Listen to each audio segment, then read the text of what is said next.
Hello guys, welcome to my new video. In this video I will show you how to get custom emoji in Snapchat using your smartphone.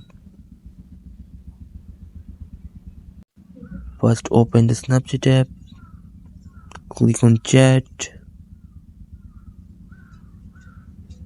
click the three dot button and click the last option, customize based friend emoji.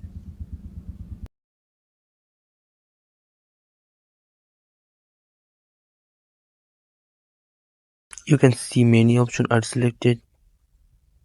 First you reset difficult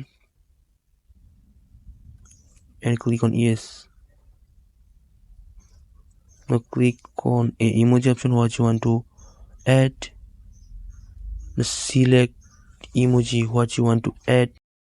In this way you can add custom emoji to using your smartphone.